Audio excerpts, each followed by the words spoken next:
Hello, ഇന്നത്തെ കഥയിലേക്ക് എല്ലാവർക്കും സ്വാഗതം. അങ്ങനെ സച്ചി വേഗം ഓടി വന്നിട്ട് സുധിയോട് കാറിൻ്റെ വാടകയ്ക്ക് ചോദിക്കുകയാണ്. അപ്പോൾ സുധി ചോദിക്കുന്നുണ്ട്, എന്നോടാണ് നീ വാടകയ്ക്ക് ചോദിക്കുന്നത്? നമ്മുടെ വീട്ടിലെ കാറല്ലേ എടുത്തത് എന്ന് ചന്ദ്രയും പറയുന്നുണ്ട്. നമ്മുടെ വീട്ടിലെ കാർ ഓടുന്നതേ പെട്രോൾ ഓടിച്ചിട്ടാ, അല്ലാതെ വെള്ളം അടിച്ചിട്ടല്ല. അതുകൊണ്ട് മര്യാദയ്ക്ക് പൈസ എടുക്കാൻ നോക്കിക്കോ. നമ്മുടെ വീട്ടിലെ കല്യാണത്തിന് ഓടിയനാണോ നീ ഇങ്ങനെ പറയുന്നത്? ഇന്നൊരു കല്യാണമല്ലേ എന്നൊക്കെ ചന്ദ്ര തർക്കിക്കാൻ നിൽക്കുമ്പം, പിന്നെ രണ്ടാം കെട്ടല്ലേ, വായടക്കടാ, ആൾക്കാർ കേട്ടാൽ തെറ്റിദ്ധരിക്കും. സച്ചി വിട്ടുകൊടുക്കോ? ഒന്നും കരുതൂല. ഇവൻ കല്യാണ സമയത്ത് ഓടിപ്പോയതേ നാട്ടിൽ പാട്ടല്ലേ. അതിനിവൻ ആരുടെ കഴുത്തിലും താലി കെട്ടിയിട്ടില്ല. കെട്ടിയിട്ടുണ്ടെങ്കിലാ പറയുന്നത് രണ്ടാം കെട്ടെന്ന്. അതുതന്നെയാ പറയുന്നത് നാണം കെട്ടവനെന്ന്. സച്ചിയും വിട്ടുകൊടുക്കൂല. നാണം കെട്ടവൻ്റെ രണ്ടാം കല്യാണം. അപ്പോഴേക്കും സുധിക്കും ദേഷ്യം വരികയാണ്. എടാ സച്ചി, ഇത് അമ്പലമോ? സൂക്ഷിച്ച് സംസാരിക്കണം. എടാ, നീ നാണം കെട്ടവനല്ലേ? അല്ലെങ്കിൽ എനിക്ക് തരാനുള്ള 50 ലക്ഷം തരുമായിരുന്നല്ലോ. നീ മര്യാദയ്ക്ക് കാശെടുക്ക്. അപ്പം സുധി പേടിയോട് ചോദിക്കുക, എടാ ഞാനിപ്പോൾ 50 ലക്ഷം എവിടെ നിന്ന് എടുത്തു തരാനാ? എടാ മണ്ട, 50 ലക്ഷം അല്ല, കാറിൻ്റെ വാടക തരാൻ. അപ്പോഴേക്കും ബഹളം കേട്ടിട്ട് രവി അങ്ങോട്ടേക്ക് വരുന്നുണ്ട്. എടാ സച്ചി, എന്താടേ ഇത്? അപ്പം എല്ലാവരും ദേഷ്യത്തോടെ രവിയെ നോക്കുകയാണ്, സച്ചി ഒഴികെ. ഇവൻ കാറിൻ്റെ വാടക തരുന്നില്ലച്ചാ, ചുമ്മാ കൊണ്ടുവിട്ടതാന്ന് ഇവൻ കരുതിയത്. ഇവനോട് കാറിൻ്റെ വാടക തരാൻ പറ. അപ്പം അയാൾ പറയുന്നുണ്ട്, എടാ വിടടാ, നിന്റെ ഏട്ടനല്ലേ അവൻ. ഇവൻ ഏട്ടനാണെന്ന് പറയുന്നതേ എനിക്ക് നാണക്കേടാ. അപ്പോൾ സച്ചി അച്ഛനോടുള്ള ഒരു ഇഷ്ടത്തോടെ റെസ്പെക്റ്റോട് കൂടി തന്നെയാണ് പറയുന്നത്. ഓട്ടത്തിൻ്റെ കാര്യത്തിൽ ഏട്ടനോ അനിയെന്നൊന്നും ഇല്ല. അച്ഛൻ അറിയോ, എനിക്ക് ഒരുപാട് കടങ്ങളുണ്ട്, വാടക കൊടുക്കണം. അപ്പം അയാൾ വേഗം പറയുന്നുണ്ട്, രവി വേഗം പറയുന്നുണ്ട്, ശരി നീ ബഹളം വെക്കാതെ, ഞാൻ കാശ് തരാം. അതെന്തിനാ അച്ഛൻ തരുന്നത്? അവനിപ്പോൾ ജോലിക്ക് പോകുന്നില്ലേ, അവൻ തന്നെ തരട്ടെ. എടാ ഞാൻ പറയുന്ന ഒന്ന് കേൾക്ക് നീ, രവി പറയാണ്. പക്ഷെ അതൊന്നും മൈൻഡാക്കാതെ സച്ചി പോയിട്ട് സുധിയെ കളിയാക്കാണ്. ഓ, കല്യാണം കഴിക്കാൻ എന്താ ഉത്സാഹം, ഒരുങ്ങി കെട്ടി വന്ന് നിൽക്കുന്നത് കണ്ടില്ലേ? ഇതിനൊക്കെ ചിലവുണ്ടാവുമെന്ന് നിനക്ക് അറിയില്ലേ? കാശെടുക്കടാ, കാശ് തരാതെ നിന്നെ വിടില്ല. എല്ലാവരും നാണം കെട്ടി നിൽക്കുകയാണ്. അപ്പോൾ രവി വന്ന് കുറച്ച് ദേഷ്യത്തോടെ തന്നെ പറയാണ്, സച്ചി ഇതൊരു അമ്പലമല്ലേ, പോരാത്തതിന് നല്ലൊരു ചടങ്ങ് നടക്കേണ്ട സമയമാണ്. അപ്പോൾ സച്ചി വീണ്ടും കുറുമ്പോടെ പറയാണ്, എന്നുവെച്ച് എനിക്ക് എൻ്റെ കാശ് ചോദിക്കാതിരിക്കാൻ പറ്റുമോ? അതുകൂടെ കേട്ടപ്പോൾ ചന്ദ്രക്ക് ദേഷ്യം വരികയാണ്. നിനക്ക് എന്താ വേണ്ടത്? കാശല്ലേ, എത്രയാന്ന് വെച്ചാൽ പറ. തുച്ഛമായ 750 രൂപ. സച്ചിയും വിട്ടുകൊടുക്കുന്നില്ല. അപ്പോൾ രവിയും പറയാം, നീ എന്താന്ന് വെച്ചാൽ ചെയ്യ്. ചന്ദ്ര ബാഗ് തുറന്നിട്ട് കാശ് എടുത്തിട്ട് സച്ചി ഏൽപ്പിക്കുകയാണ്. അത് മാത്രമല്ല, ഒന്ന് കുത്തിക്കണമല്ലോ, അതിനുവേണ്ടി പറയുന്നുണ്ട്, ഇതാ ഞാൻ പറഞ്ഞത്, വേറെ നല്ല കാറിൽ പോവാന്ന്. നമ്മുടെ സ്റ്റാറ്റസിനൊത്ത കുറേ പേർക്ക് ഇരിക്കാവുന്ന വലിയ കാറ് പിടിക്കായിരുന്നു. സച്ചിയെ കൊള്ളിക്കാൻ വേണ്ടിയിട്ടാണ് പറയുന്നത്. അപ്പോൾ സച്ചി ഇങ്ങനെ അവരെ ദേഷ്യത്തോടെ നോക്കി നിൽക്കുകയാണ്.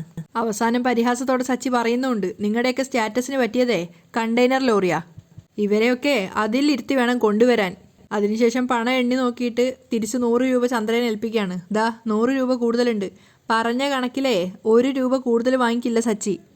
ഡാ സച്ചി മിണ്ടാതിരിക്കടാ, കാശ് കിട്ടിയില്ലേ, രവി സമാധാനിപ്പിക്കുന്നുണ്ട്. അപ്പോഴേക്കും ചന്ദ്ര ദേഷ്യത്തോടെ അവരെ നോക്കിക്കൊണ്ട് സുധിയോട് പറയാണ്, നീ വാടാ. എന്നിട്ട് അവർ 3 പേരും കൂടെ ബാമയും കൂട്ടിയിട്ട് 3 പേരും കൂടെ അകത്തേക്ക് പോവാണ്.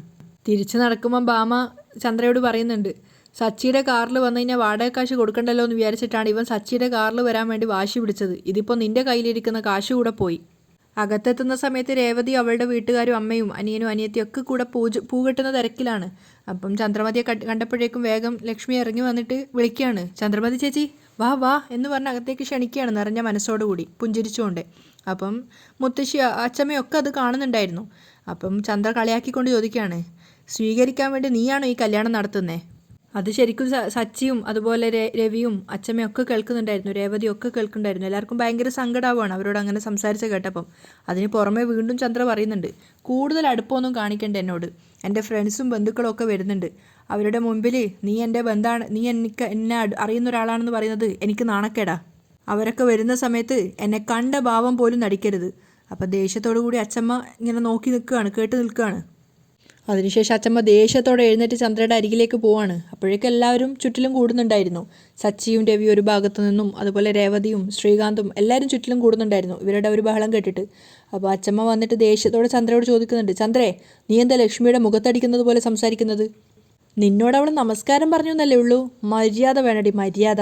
അപ്പോഴേക്കും രവിയും ചോദിക്കുന്നുണ്ട്, ആളുകൾ കൂടുന്നിടത്ത് വെച്ച് അവൾ നിന്നോട് സംസാരിച്ച എന്താ കുഴപ്പം? പിന്നെ വേറെ നല്ലൊരു റൂം എടുത്തിട്ട് അവിടെ വെച്ചിട്ട് നിന്നോട് സംസാരിക്കണോ? അപ്പോൾ സച്ചി ലക്ഷ്മിയോട് പറയുന്നുണ്ട്, അമ്മേ നിങ്ങൾ അവരെ ചന്ദ്രമതി എന്ന് വിളിച്ചില്ലേ, അതാണ് അവർക്ക് ഇഷ്ടപ്പെടാഞ്ഞത്. ഓടിപ്പോയവൻ്റെ തള്ളേന്ന് വിളിക്കണം, അതാണ് അവർക്കിഷ്ടം. അല്ലേടാ ഓടിപ്പോയവനെ, സുധിയുടെ മുഖത്ത് നോക്കിയാണ് പറയുന്നത്. അപ്പം അച്ചമ്മ ചോദിക്കുന്നുണ്ട് ചന്ദ്രയോട്, ലക്ഷ്മി ആരാ നിന്റെ മകൻ്റെ ഭാര്യയുടെ അമ്മയല്ലേ, അതിൻ്റെ ബഹുമാനം കൊടുക്കണ്ടേ അവൾക്ക്? പക്ഷേ ചന്ദ്ര പുച്ഛത്തോടെ പറയാണ്, ഓ മകൻ്റെ ഭാര്യയുടെ അമ്മ. മനുഷ്യനെ നാണം കെടുത്താനായിട്ട് പൂക്കൾ നിരത്തി പൂകെട്ടാനിരിക്കുക. അത് കേട്ടപ്പോൾ രേവതിക്ക് വരെ ഭയങ്കര വിഷമം തോന്നുകയാണ്. അപ്പോൾ ചന്ദ്ര കളിയാക്കുന്നുണ്ട്, കല്യാണ ദിവസമായിട്ട് ഇന്നെങ്കിലും ഇവിടെ ഈ ജോലി ചെയ്യാതിരുന്നൂടെ? ഞങ്ങളുടെ സ്റ്റാറ്റസ് അറിയില്ല നിനക്ക്? അത് കേട്ടപ്പോഴേക്കൊരു അവസാനം രേവതി പ്രതികരിക്കുകയാണ്, ഈ ജോലിക്ക് എന്താ അമ്മേ കുറവ്? ഞങ്ങൾ കെട്ടുന്ന മാലയാ ദേവിക്ക് ചാർത്തുന്നത്, അതിന് നിന്നേം തൊഴണോ? അവളെ കളിയാക്കുകയാണ് ചന്ദ്ര. എന്നിട്ട് രവിയോട് പറയുന്നുണ്ട്, എത്ര ക്ഷേത്രങ്ങളുണ്ട് ഈ നാട്ടിൽ, കല്യാണം ഇവിടെ വെച്ച് തന്നെ നടത്തണം നിർബന്ധം ഉണ്ടായിരുന്നോ? അതിനുശേഷം വീണ്ടും ലക്ഷ്മിയോട് പറയാണ്, ഇന്നൊരു ദിവസമെങ്കിലും നിങ്ങൾക്ക് ഈ പൂകെട്ടലൊന്നും ഒഴിവാക്കാമായിരുന്നില്ലേ? അപ്പം ദേവുവാണ് ചോദിക്കുന്നത്, ഞങ്ങളെന്തിനാ പൂകെട്ടുന്നത് ഒഴിവാക്കുന്നത്? അപ്പം സച്ചി പറയുന്നുണ്ട്, അതറിയില്ലേ ദേവു, ഈ നിൽക്കുന്നവനുണ്ടല്ലോ, സുധിക്ക് നേരെ പോയിട്ട് പറയും, ഇവൻ പ്രശസ്തനായൊരു വ്യക്തിത്വമാണ്, പാവങ്ങളുടെ കണ്ണിലുണ്ണി, നമ്മുടെ രാജ്യത്തിൻ്റെ അഭിമാനമായി ഇവൻ. ഇവൻ്റെ കല്യാണത്തിന് ബഹുമാന സൂചകമായി എല്ലാവരും കടകൾ അടച്ചിടണം, ഒരു പണിയും ചെയ്യാതെ വീട്ടിലിരിക്കണം, അല്ലേ മഹത് വ്യക്തി? അമ്മയും മകനെയും മാക്സിമം അപമാനിക്കുകയാണ് സച്ചി. അതിനുശേഷം എല്ലാവരും കേൾക്കാൻ പറയുന്നുണ്ട്, ദിവസവും ജോലി ചെയ്താലേ നമുക്കൊക്കെ ജീവിക്കാൻ പറ്റൂ, പക്ഷെ അതൊന്നും ഇവർക്ക് പറഞ്ഞാൽ മനസ്സിലാവില്ല ദേവു. അപ്പോഴേക്കും ബാമ ഇടപെടുകയാണ്, സച്ചി നമ്മൾ കല്യാണത്തിന് വന്നതോ അതോ കലഹത്തിന് വന്നതോ? ചന്ദ്രേ നീ അകത്തോട്ടേക്ക് വാ, ഒരുപാട് ഒരുക്കങ്ങളൊക്കെ നടത്താനില്ലേ എന്ന് പറഞ്ഞുകൊണ്ട് അവരെയും വിളിച്ചുകൊണ്ട് അകത്തേക്ക് പോവാണ്. പിന്നാലെ സുധിയും വാല് പോലെ പോകുന്നുണ്ട്. അവർ പോയപ്പോൾ രവി ചോദിക്കുന്നുണ്ട്, ചെറുക്കനും പെണ്ണിനും വേണ്ടുന്ന മാലയൊക്കെ കെട്ടിയോ ലക്ഷ്മി? അത് കേട്ടപ്പോൾ ചന്ദ്ര തിരിഞ്ഞു നോക്കുകയാണ്. അപ്പോൾ ലക്ഷ്മി പറയുന്നുണ്ട്, ഇല്ല ഇപ്പം റെഡിയാവും, ഇല്ല തിരക്ക് പിടിക്കണമെന്നില്ല, സമാധാനത്തിൽ കെട്ടിയാൽ മതി, സമയമുണ്ടല്ലോ. അപ്പം തന്നെ കളിയാക്കിക്കൊണ്ട് ചന്ദ്ര പറയുന്നുണ്ട്, ധൃതി പിടിച്ച് കാട്ടിക്കൂട്ടി ഓരോന്നും ചെയ്യണ്ട, പണം വാങ്ങിക്കുന്നതിനനുസരിച്ച് തന്നെ ജോലി ചെയ്യണം. അമ്മേ അതിന് ഞങ്ങൾ കാശൊന്നും വാങ്ങുന്നില്ല, രേവതി കുറച്ച് ദേഷ്യത്തോടെയാണ് പറയുന്നത്. അത് കേട്ടപ്പോൾ രവി പോയിട്ട് പറയുന്നുണ്ട്, ചന്ദ്രേ അവരുടെ കൂടെ വീട്ടിൽ നടക്കുന്ന കല്യാണമാണിത്, എങ്ങനെ മാല കെട്ടണമെന്നൊക്കെ അവർക്ക് നന്നായിട്ടറിയാം, നീ പഠിപ്പിക്കാൻ നിൽക്കണ്ട. ചുമ്മാ എന്തിനാ അതും ഇതൊക്കെ പറഞ്ഞ് ആളുകളുടെ വെറുപ്പ് സമ്പാദിക്കുന്നേ? എന്നിട്ട് അവരെയും വിളിച്ചുകൊണ്ട് അവിടുന്ന് പോവുകയാണ്. അപ്പോൾ രേവതി വന്നിട്ട് ലക്ഷ്മിയെ സമാധാനിപ്പിക്കുന്നുണ്ട്, സാരില്ല, അവർക്ക് നല്ല സങ്കടമായി എന്ന് അവരുടെ മുഖത്തു നിന്ന് തന്നെ മനസ്സിലാവും. കുറച്ചു നേരത്തിന് ശേഷം അവർ മാല കെട്ടിക്കൊണ്ടിരിക്കുമ്പോൾ അങ്ങോട്ട് വന്നിട്ട് ശ്രീയും പറയുന്നുണ്ട്, ആൻറ്റി അമ്മ പറഞ്ഞതൊന്നും മനസ്സിൽ വെക്കല്ലേ കേട്ടോ, ആദ്യമായിട്ടല്ലല്ലോ, സാരമില്ല മോനെ അവർ പറയുന്നുണ്ട്. അത് കേട്ടപ്പോൾ ശ്രീക്ക് വിഷമാവാണ്. പക്ഷെ അപ്പം തന്നെ ശരത്ത് പറയുന്നുണ്ട്, അതിന് സച്ചേട്ടൻ നല്ല മറുപടി കൊടുത്തിരുന്നല്ലോ. അതുകൂടെ കേട്ടപ്പോൾ ശ്രീക്ക് കുറച്ച് സമാധാനമായി. ആഹാ ഞാൻ കരുതി നിങ്ങൾ പിണങ്ങിക്കാണോന്ന്. പിണങ്ങാനോ? ഏയ്, രേവതി ചിരിച്ചുകൊണ്ട് പറയാണ്. അപ്പോഴേക്കും ശ്രീ പറയുന്നുണ്ട്, ഏട്ടത്തി എന്ത് ഫാസ്റ്റായിട്ടാണ് മാല കെട്ടുന്നത്, ഇതിലൊരു മത്സരം വെച്ചാൽ ഏട്ടത്തി ആയിരിക്കും ഫസ്റ്റ്. അപ്പോൾ ദേവു ചോദിക്കുന്നുണ്ട്, അപ്പം ഞാൻ കെട്ടുന്നതോ? ഏട്ടത്തി മുയലിൻ്റെ വേഗത്തിൽ കെട്ടുന്നു, നീ ആമയുടെ വേഗത്തിൽ കെട്ടുന്നു. അപ്പോഴേക്കും ചിരിച്ചുകൊണ്ട് രേവതി ചോദിക്കുന്നത്, ശ്രീ വർഷ വരുമോ? ഇല്ല ഞാൻ വിളിച്ചില്ല. അപ്പം ലക്ഷ്മി ചോദിക്കുകയാണ്, ആരാ മോളെ വർഷ എന്ന് ചോദിക്കുന്ന സമയത്ത് ദേവു ശ്രീയെ നോക്കി ചിരിക്കുന്നുണ്ട്. അപ്പം പെട്ടെന്ന് തന്നെ രേവതി പറയുന്നുണ്ട്, ഞാൻ പറഞ്ഞില്ലേ അദ്ദേഹത്തെ സ്റ്റേഷനിൽ നിന്ന് ഇറക്കാൻ സഹായിച്ചൊരു പെൺകുട്ടിയെക്കുറിച്ച്, ആ കുട്ടിയാ, നല്ല കുട്ടിയാ അമ്മേ. അതിനുശേഷം രേവതി ചോദിക്കുന്നുണ്ട്, നീ എന്താ അവളെ വിളിക്കാതിരുന്നേ? അപ്പോൾ ശ്രീ ചിരിച്ചുകൊണ്ട് കളിയാക്കിക്കൊണ്ട് പറയാണ്, അതിന് കല്യാണം നടക്കുമെന്ന് ഉറപ്പില്ലല്ലോ, സുധിയേട്ടൻ എങ്ങോട്ടെങ്കിലും ഓടിപ്പോയാലോ? അത് പറഞ്ഞിട്ട് അവർ മൂന്നുപേരും ചിരിക്കുകയാണ്, ശരത്തും ദേവും ശ്രീയും കൂടെ. അപ്പം പെട്ടെന്ന് തന്നെ ലക്ഷ്മി പറയുന്നുണ്ട്, മോനെ അങ്ങനെയൊന്നും പറയല്ലേ, മോൻ്റെ അമ്മ കേട്ടാൽ അത് മതി, ഈ കല്യാണം നല്ല രീതിയിൽ നടക്കണം. അപ്പോൾ ശരത്തും കളിയാക്കും, കണ്ടറിയാം, പക്ഷെ അവർക്കൊക്കെ സത്യം പറയും കല്യാണം ഒരു തമാശ തന്നെയായിരുന്നു. പൂജാരിയുടെ അരികിലെത്തിയിട്ട് എല്ലാവരെയും രവി പരിചയപ്പെടുത്തുകയാണ്. അതിനുശേഷം ചോദിക്കുന്നുണ്ട്, എന്തെങ്കിലും സാധനങ്ങൾ വേണമെന്ന് ചോദിക്കുന്ന സമയത്ത് അദ്ദേഹം പറയുന്നുണ്ട്, ഇല്ല ഒരുക്കങ്ങളൊക്കെ കഴിഞ്ഞു, അതിരാവിലെ വന്നിട്ടല്ലേ രേവതി എല്ലാം ചെയ്തു തന്നത്. അപ്പോൾ ഇവർക്കൊക്കെ അത്ഭുതമാവുകയാണ്, രേവതി നമ്മുടെ കൂടെയല്ലേ വന്നത്? അപ്പോൾ അദ്ദേഹം പറയുന്നുണ്ട്, ഇല്ല പുലർച്ചെ ഇവിടെ വന്നിട്ടുണ്ടായിരുന്നു, ഇവിടെയുള്ള കാര്യങ്ങളൊക്കെ ചെയ്തു തന്നിട്ടാണ് രേവതി പോയത്, എന്നിട്ടാണ് വീണ്ടും നിങ്ങളുടെ കൂടെ വന്നത്. അപ്പോൾ അച്ഛമ്മ അഭിമാനത്തോടെ പറയുന്നുണ്ട്, കേട്ടല്ലോ രവി, എങ്ങനെയുണ്ട് എൻ്റെ മോള്? ആഹാ ഇപ്പം അമ്മയുടെ മോളായോ? അപ്പം നമ്മുടെ മോളല്ലേ എന്ന് രവി ചോദിക്കുന്നുണ്ട്. പക്ഷെ ഇതൊക്കെ കേട്ടപ്പോൾ സത്യത്തിൽ സുധിക്ക് നല്ല അത്ഭുതമാവുകയാണ്, പക്ഷെ അംഗീകരിക്കാൻ മനസ്സ് സമ്മതിക്കുന്നില്ല.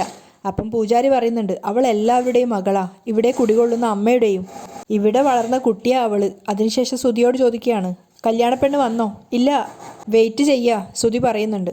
അതിനുശേഷം ചന്ദ്രഭാമയോട് പറയാണ്, അവറ്റകൾ ക്ഷേത്രത്തിന് മുന്നിൽ പൂക്കടയും തുറന്നു വെച്ച് എന്നെ അപമാനിക്കുക, എല്ലാം എൻ്റെ തലയിലെഴുത്ത്, എൻ്റെ അച്ഛൻ ചെയ്തതാണ് ഞാനിപ്പോൾ അനുഭവിക്കുന്നത്. അപ്പോൾ ഭാമ ചോദിക്കുന്നുണ്ട്, നീ എന്തിനിപ്പോൾ നിൻ്റെ അച്ഛനെക്കുറിച്ച് പറയുന്നത്? എൻ്റെ അച്ഛനല്ലേ ഈ ബസ് ഡ്രൈവർക്ക് എന്നെ കെട്ടിച്ചു കൊടുത്തത്. ഇങ്ങേരാണെങ്കിൽ ബസ്സിന് മുന്നിൽ വീണ ആളുടെ മോളെ മരുമകളായിട്ട് പ്രതിഷ്ഠിക്കുകയും ചെയ്തു. അതോടെ എൻ്റെയും വീട്ടുകാരുടെയും കഷ്ടകാലം തുടങ്ങി. അച്ഛൻ അങ്ങനെ ചെയ്തില്ലായിരുന്നെങ്കിൽ എനിക്ക് ഈ ഗതി അനുഭവിക്കേണ്ടി വരുമായിരുന്നോ? അപ്പം ഭാമ ആശ്വസിപ്പിക്കുന്നുണ്ട്, നിൻ്റെ കഷ്ടകാലം ഇന്നത്തോടെ തീരെയല്ലേ ചന്ദ്രേ, കോടിവതിയായ ഒരു മരുമകൾ നിനക്ക് ഇന്ന് വരികയല്ലേ. അപ്പം ചന്ദ്ര സന്തോഷത്തോട് പറയാണ്, അതാണ് ആകെ സമാധാനം. സുധിക്ക് പെണ്ണ് നോക്കാൻ വേണ്ടി രവിയേട്ടനെ ഏൽപ്പിച്ചിരുന്നെങ്കിൽ വല്ല ബസ് ഡ്രൈവർമാരുടെ മക്കളെയോ അല്ലെ ഇതുപോലെ പൂക്കടക്കാരികളെയൊക്കെ കൊണ്ടുവരുമായിരുന്നു. ഞാൻ നോക്കിയതുകൊണ്ട് നല്ല ഐശ്വര്യമുള്ള മരുമകളെ കിട്ടി. അപ്പം ഭാമ ചോദിക്കുന്നുണ്ട്, ആഹാ അപ്പോൾ ആ ക്രെഡിറ്റ് മൊത്തം നീ ഏറ്റെടുത്തോ? എനിക്കൊരു പങ്കുമില്ലേ? അങ്ങനെയല്ല, നീ ഇടപെട്ടെങ്കിലും ഞാനാണല്ലോ ഇത് കല്യാണത്തിൽ കൊണ്ട് എത്തിച്ചത്. ചന്ദ്ര സന്തോഷത്തോടെ പറയാണ്. ആ ഭാമേ, നീ നോക്കിക്കോ, ശ്രുതിയുടെ കല്യാണം ഒന്ന് കഴിഞ്ഞോട്ടെ. ശ്രുതിയുടെ അച്ഛൻ്റെ മലേഷ്യയിലുള്ള പണം മുഴുവൻ ഞാൻ ഇവിടെ കൊഴുക്കും. ചന്ദ്ര മനക്കോട്ട കെട്ടുകയാണ്. പിന്നെ ഈ നാട്ടിലെ ടോപ്പ് പണക്കാർ ഞാനും ശ്രുതിയും ആയിരിക്കും. അവരങ്ങ് വാനത്തോളം ഉയരത്തിലാണ് പോകുന്നത്, സത്യം എന്താണെന്നറിയാതെ. അതേസമയം ശ്രുതി ആകെ വെപ്രാളത്തിലാണ് കാറിലിരിക്കുന്നത്. തിരിഞ്ഞ് തിരിഞ്ഞ് പിന്നോട്ടേക്ക് നോക്കുന്നുണ്ട്. അപ്പം മീര ചോദിക്കുന്നുണ്ട്, നീ എന്താ ഈ പിന്നോട്ടേക്ക് നോക്കുന്നേ? അതല്ല, അവൻ വരുമോ എന്ന് പേടിച്ചിട്ടാണ്. അതിനുശേഷം അവൾ സങ്കടത്തോടെ പറയുന്നുണ്ട്, 18 വയസ്സിന് മുമ്പേ ഞാൻ ഇതുപോലൊരു ദിവസം മറ്റുള്ളവർക്ക് വേണ്ടി ഒരുങ്ങിയിട്ടുണ്ടായിരുന്നു. അന്ന് ഞാൻ ഒരുപാട് രക്ഷപ്പെടാൻ ശ്രമിച്ചതാണ്, പക്ഷേ പറ്റിയില്ല. ഒട്ടും താല്പര്യമില്ലാതെ പ്രായത്തിന് എത്രയോ മുതിർന്ന ആളെ കല്യാണം കഴിക്കേണ്ടി വന്നു. പക്ഷേ ഇന്ന് ഞാൻ സ്വമേധയാ എൻ്റെ ഇഷ്ടത്തിന് എനിക്ക് ഇഷ്ടപ്പെട്ട ആളെ വിവാഹം കഴിക്കാൻ വേണ്ടി അണിഞ്ഞൊരുങ്ങി വന്നപ്പോൾ പേടിയോടുകൂടി നിൽക്കേണ്ട ഒരു അവസ്ഥയിലുമാണ്. സത്യമായിട്ടും എനിക്ക് വല്ലാതെ ഭയമാവുന്നു എന്നൊക്കെ പറയുമ്പോൾ മീര പറയുന്നുണ്ട്, അതിൻ്റെ ആവശ്യമൊന്നുമില്ല, അയാൾ വെറുതെ വിരട്ടാൻ വേണ്ടി പറയുന്നതാ. അപ്പോഴേക്കും ശ്രുതിയുടെ ഫോണിലേക്ക് ഒരു അൺനോൺ നമ്പറിൽ നിന്ന് കോൾ വരികയാണ്. പേടിയോടെ ശ്രുതി നിൽക്കുമ്പോൾ മീര പറയുന്നുണ്ട്, എടുത്ത് സംസാരിക്ക്. എടുത്തപ്പോൾ ശരിക്കും അത് നവീൻ തന്നെയായിരുന്നു. പക്ഷേ ശ്രുതി ഫോൺ എടുത്തപ്പോൾ അയാൾ ശരിക്കും കളിയാക്കിക്കൊണ്ട് പാട്ട് പാടുകയാണ്. ബാക്കി പാടാൻ വേണ്ടിയിട്ട്, കല്യാണി നീ പാട് എന്ന് പറഞ്ഞ് പരിഹസിക്കുന്നുമുണ്ട്. ശ്രുതി ശരിക്കും പെട്ട അവസ്ഥയിലാവുകയാണ്. ഇന്നലെ രാത്രി ഞാൻ എൻ്റെ നമ്പറിൽ നിന്ന് പലവട്ടം വിളിച്ചിട്ട് നീ ഫോൺ എടുത്തില്ലല്ലോ, അതുകൊണ്ടേ ഞാൻ പുതിയ നമ്പർ എടുത്തതാ. എന്താണ് അവസ്ഥ? നീ ഇപ്പോൾ ക്ഷേത്രത്തിലേക്ക് പോകുമായിരിക്കും അല്ലേ? ഓക്കെ, പോയിക്കോളൂ, ഞാൻ പിന്നാലെ എത്തിക്കോളാം. ശ്രുതി പേടിയോടെ നിൽക്കുമ്പോഴേക്കും അയാൾ കോള് കട്ട് ചെയ്യാണ്. അങ്ങനെ ഡ്രൈവറോട് വണ്ടി നിർത്താൻ പറഞ്ഞ് പുറത്തിറങ്ങിയിട്ട് മീരയോട് സങ്കടത്തോടെ പറയാണ്, നമുക്ക് തിരിച്ചു പോവാം. ഈ കല്യാണത്തിന് പോയി കഴിഞ്ഞാൽ ഞാൻ എല്ലാവരുടെയും മുന്നിൽ അപമാനിക്കപ്പെടും. എൻ്റെ കഷ്ടകാലം മാറുന്നില്ല മീര, ഈ കല്യാണം നടക്കില്ല. മീര ഒരുപാട് സമാധാനിപ്പിക്കാൻ ശ്രമിക്കുന്നുണ്ട്. നീ ഇങ്ങനെ പേടിച്ചാലോ, അവൻ വരാനൊന്നും പോകുന്നില്ല. വരും, ഇപ്പോൾ എന്നെ വിളിച്ചത് അവനാ. നമുക്ക് പിന്നാലെ അവനുണ്ട്. സ്വപ്നം കണ്ടതൊക്കെ വെറുതെയായി, എല്ലാം അവസാനിച്ചു. ഞാൻ ഇനി ക്ഷേത്രത്തിലേക്കില്ല. കരഞ്ഞുകൊണ്ട് ശ്രുതി പറയാണ്. നമുക്ക് മടങ്ങി പോവാം, ശ്രുതി വിഷമത്തോടു കൂടി പറയാണ്. അതേസമയം ചന്ദ്ര ശ്രുതിയെ കാത്തു നിൽക്കുകയാണ്. ഭാമ വന്ന് ചോദിക്കുന്നുണ്ട്, ശ്രുതി എവിടെ, എന്താ വൈകുന്നത്? ഇനിയും അവൾ വരാൻ വൈകിയ മുഹൂർത്തത്തിൻ്റെ സമയമൊക്കെ തെറ്റുന്നു. അപ്പം ചന്ദ്ര പറയുന്നുണ്ട്, നീ സമാധാനത്തോടെ ഇരിക്ക്, അവരവിടെ നിന്ന് ഇറങ്ങിയെന്ന് പറഞ്ഞതാണല്ലോ, എത്തും. എനിക്കൊരു സമാധാനക്കുറവ് ഉണ്ടായിട്ടല്ല. അപ്പോഴേക്കും രവി വന്നിട്ട് അയാളും ചോദിക്കുന്നുണ്ട്, എന്താ ചന്ദ്ര നീ ഇവിടെ നിൽക്കുന്നേ? ശ്രുതി വന്ന അവളെ സ്വീകരിച്ച് അകത്തേക്ക് കൂട്ടിക്കൊണ്ടു പോകണമല്ലോ, അതിനാ ഇവിടെ നിൽക്കുന്നേ. അതെന്താ, അവൾക്ക് തനിയെ അകത്തേക്ക് വരാൻ അറിയില്ലേ? അയാൾ പരിഹസിക്കുകയാണ്. അപ്പോഴേക്കും രവിയുടെ ഒരു കൂട്ടുകാരൻ വന്നിട്ട് അവർ തമ്മിൽ പരസ്പരം സംസാരിക്കുകയാണ്. എന്തുകൊണ്ടാണ് നേരം വൈകിയെന്നൊക്കെ ചോദിച്ചുള്ള കുശലാന്വേഷണങ്ങളൊക്കെ നടത്തുകയാണ്. അപ്പോഴേക്കും സച്ചിൻ വന്നിട്ട് ചോദിക്കുന്നുണ്ട്, എന്തുകൊണ്ടാണ് ആൻറ്റിനെ കൊണ്ടുവരാഞ്ഞ്? അവൾക്ക് നല്ല സുഖമില്ല, അതുകൊണ്ടാണ് വരാഞ്ഞെന്നൊക്കെ പറയുന്നുണ്ട്. അപ്പോഴേക്കും പെട്ടെന്ന് തന്നെ സുധി അങ്ങോട്ട് വന്നിട്ട് ചോദിക്കുകയാണ്, എന്നെ അവിടെ ഒറ്റക്കാക്കിയിട്ട് നിങ്ങളൊക്കെ ഇവിടെ വന്ന് നിൽക്കണോ? അപ്പോൾ സച്ചി പരിഹസിക്കുകയാണ്, അയ്യോ കുഞ്ഞുമോൻ പേടിച്ചു പോയോ ഒറ്റക്കായപ്പോൾ?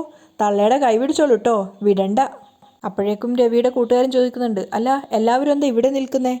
അത് ഞങ്ങൾ കല്യാണ പെണ്ണിനെ വെയിറ്റ് ചെയ്യുക, ഭാമ പറയുന്നുണ്ട്. അതെന്താ, കല്യാണ പെണ്ണ് വന്നില്ലേ? അത് കേട്ടപ്പോൾ തന്നെ സച്ചി ചോദിക്കുന്നുണ്ട്, ഇനി അവൾ വരാതിരിക്കോ? അതെന്താടാ നീ അങ്ങനെ പറഞ്ഞത്? സുധി ദേഷ്യത്തോട് ചോദിക്കുന്നുണ്ട്. അല്ല, ആരോ പറയുന്നത് കേട്ടായിരുന്നേ, അവൾ നിനക്ക് പറ്റിയ പെണ്ണാണെന്ന്, നിന്റെ അതേ ക്യാരക്ടറാന്നൊക്കെ. അപ്പോൾ അവളും കല്യാണം വേണ്ടെന്ന് വെച്ച് ഓടിപ്പോയി കാണുമോ? അപ്പം രവി പറയാണ്, ഏയ് സച്ചി, എന്താടാ, ഒരു നല്ല കാര്യം നടക്കാൻ പോകുമ്പോൾ ഇങ്ങനെയൊക്കെയാ പറയുക? അപ്പോഴേക്കും ചന്ദ്രയുടെ മുഖത്തും ചെറിയൊരു ഭയം വരികയാണ്. അപ്പം സച്ചി കളിയാക്കുന്നുണ്ട്, ഏയ് മുമ്പ് ആരോ പാടിയിട്ടില്ലേ, താൻ താൻ നിരന്തരം, എന്താണോ കിട്ടുന്നില്ലല്ലോ. അപ്പോഴേക്കും രേവതിയെ വിളിക്കുകയാണ്. രേവതി, എന്താ അത്? രേവതി എല്ലാവരും പേടിയോടുകൂടി നോക്കുകയാണ്. വീണ്ടും വീണ്ടും സച്ചി ചോദിച്ചപ്പോൾ രേവതി ബാക്കി പറഞ്ഞു കൊടുക്കും, താൻ താൻ തന്നെ അനുഭവിച്ചിടുക വരും. ആ അതന്നെ, സച്ചി പറയാണ്. മനസ്സിലായോ? സെക്കൻഡ് ഹാൻഡ് പുതുമണവാള? സെക്കൻഡ് ഹാൻഡോ? സുധി ചോദിക്കുന്നുണ്ട്. അതെ, 2ാം തവണയല്ലേ പെണ്ണ് കേട്ടാൻ വരുന്നത്, അപ്പോൾ പിന്നെ സെക്കൻഡ് ഹാൻഡ് അല്ലേ? ദാ ആ നിൽക്കുന്ന കുടുംബത്തിനെ കരയിച്ച് ഓടിപ്പോയവനല്ലേ ഇവൻ, അതിനുള്ള ശിക്ഷ ഇവൻ അനുഭവിക്കും. എല്ലാവരും ടെൻഷനോട് കൂടി നിൽക്കുകയാണ്. അപ്പോൾ സച്ചി പറയുന്നുണ്ട്, നമ്മൾ ചെയ്യുന്ന തെറ്റ് ചുമരിലെറിയുന്ന ബോൾ പോലെയാ, അത് തിരിച്ച് നമ്മളിലേക്ക് തന്നെ വരും. അവൾ ഓടിപ്പോയി കാണും, ഉറപ്പാ. അപ്പോൾ ശ്രുതിക്കും ടെൻഷനാവാണ്. അപ്പോഴേക്കും ചന്ദ്രക്ക് ദേഷ്യം വരുന്നുണ്ട്. എടാ നിൻ്റെ വായിൽ എന്താടാ, ദേ പല്ലുനാക്കും, നിൻ്റെ വായിൽ നിന്ന് നല്ലതൊന്നും വരില്ലേ? ഒരു കല്യാണം നടക്കുന്ന സ്ഥലത്ത് വന്ന് ഇങ്ങനെയൊന്നും പറയരുത്, ചന്ദ്ര പറയാണ്. അതിന് കല്യാണം നടക്കുന്ന ഒരു ഉറപ്പുമില്ലല്ലോ. എടാ നിനക്ക് കല്യാണ യോഗയില്ലാന്നാണ് തോന്നുന്നത്, എൻ്റെ കുട്ടിക്ക് കല്യാണ യോഗയില്ല. സച്ചി ശരിക്കും ആസ്വദിക്കുകയായിരുന്നു. പിന്നെ പറയുന്നുണ്ട്, നിൻ്റെ തലവിധി, ആ പെണ്ണിനി വരില്ല എന്നാ തോന്നണേ. നീ ഒരു കാര്യം ചെയ്യ്, ക്ഷേത്രത്തിനകത്ത് ഏതെങ്കിലും ഒരു മൂലയിൽ ചെന്നിരുന്ന് പൊട്ടി പൊട്ടി അങ്ങോട്ട് കരയി. കരഞ്ഞ് കരഞ്ഞ് കണ്ണീർ വറ്റാറാവുമ്പോൾ എഴുന്നേറ്റ് വീട്ടിൽ പോയിക്കോ. അപ്പോഴേക്കും രവി പറയുന്നുണ്ട്, സച്ചി നീ നിർത്തിയേ, അച്ഛൻ കണ്ടോ, ഈ കല്യാണം നടക്കില്ല, ആ പെണ്ണിന് വരില്ല. അപ്പോൾ ചന്ദ്ര പറയുന്നുണ്ട്, എടാ നീ നിൻ്റെ വായൊന്ന് അടക്കുവോ? ചന്ദ്ര ശ്രുതിയെ സമാധാനിപ്പിച്ച് അവനോട് ശ്രുതിയെ വിളിക്കാൻ പറയാണ്. പക്ഷേ ശ്രുതിയെ വിളിക്കുന്ന സമയത്ത് അവളുടെ ഫോൺ സ്വിച്ച് ഓഫ് ആണ്. അപ്പോഴേക്കും രവിയുടെ കൂട്ടുകാരൻ ചോദിക്കുന്നുണ്ട്, ഇവൻ മുൻപ് കല്യാണത്തിൽ നിന്ന് ഒളിച്ചോടിപ്പോയത് ആ പെണ്ണിനോട് നിങ്ങൾ പറഞ്ഞായിരുന്നോ? ഇല്ല, അതൊന്നും പറഞ്ഞിട്ടില്ല. എങ്കിൽ പിന്നെ ഇപ്പോൾ ആരെങ്കിലും ആ പെണ്ണിനോട് പറഞ്ഞു കാണോ? അയാൾ സംശയത്തോട് ചോദിക്കുകയാണ്. അപ്പോൾ ചന്ദ്ര പറയുന്നുണ്ട്, നിങ്ങളൊന്നും മിണ്ടാതിരിക്കോ, അല്ലെങ്കിൽ തന്നെ വയറെരിയ. ശ്രുതി എന്തായാലും വരും, ചന്ദ്ര പറയാ. അപ്പോൾ സച്ചി വീണ്ടും കളിയാക്കുന്നുണ്ട്, വരും വരും വരും. നേരെ ദേവുവിൻ്റെ അരികിലേക്കും രേവതിൻ്റെ അരികിലേക്കുമാണ് പോകുന്നത്. ദേവുവേ, ഇന്ന് നിനക്ക് കോളേജില്ലേ? ഉണ്ട്, ഞാൻ ലീവാക്കിയതാ. അതെന്തിനാ ലീവാക്കിയേ? ഇന്ന് കല്യാണമല്ലേ? ഇവൻ്റെ കല്യാണത്തെക്കാളും വലുതല്ലേ നിനക്ക് പഠിത്തം, അതിനെന്തിനാ നീ ലീവാക്കുന്നത്? അപ്പം ലക്ഷ്മി പറയുന്നുണ്ട്, അതല്ല മോനെ, നമ്മുടെ കുടുംബത്തിൽ നടക്കുന്ന കല്യാണമല്ലേ.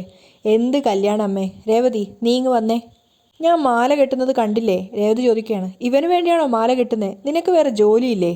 നീ ഇങ്ങ് വന്നേ, ഒരു കാര്യം പറയാനുണ്ട്. അപ്പം രേവതി അവന് പിന്നാലെ പോവാണ്. ദേവുവിനെ ഇവിടെ നിർത്തണ്ട, അവളെ കോളേജിലേക്ക് പറഞ്ഞു വിട്. എന്താ കാര്യം? രേവതി ചോദിക്കുകയാണ്. ഇവിടെ നടക്കുന്നൊന്നും നീ കാണുന്നില്ലേ? ആ പെണ്ണിനി വരില്ല. ഇവിടെ ഇനി കല്യാണപ്രായം എത്തിയ ഒരേ ഒരു പെൺകുട്ടി നിന്റെ അനിയത്തി ദേവുവാ. എല്ലാവരും ചേർന്നേ അവനെക്കൊണ്ട് ഇവളെ കെട്ടിക്കും. അപ്പം രേവതി അതിശയത്തോട് ചോദിക്കുകയാണ്, എന്തൊക്കെയാണ് നിങ്ങളീ പറയുന്നേ? അപ്പം സച്ചി പറയുന്നുണ്ട്, ഞാനൊക്കെ മുൻകൂട്ടി കണ്ടാ പറയുന്നേ. അപ്പം രേവതി ശരിക്കും ഷോക്കാവുകയാണ്. അവിടെയാണ് ഇന്നത്തെ എപ്പിസോഡ് വൈൻഡപ്പ് ചെയ്യുന്നത്.